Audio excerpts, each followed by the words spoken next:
Igama umfundisi uZakwe ibandla iZulu Congregational Church sisephasikeni lapha ya eMpophomeni.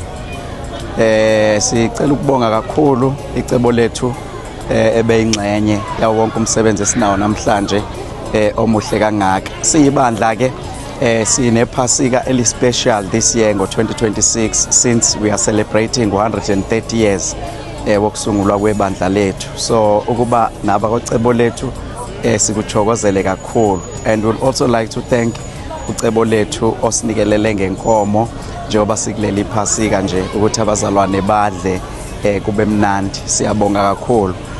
It's in our prayer ukuthi ucebo lethu ukhule, uNkulunkulu ambusise udlondlobale ufike nalapho endaweni ongakafiki khona. Siyabonga kakhulu.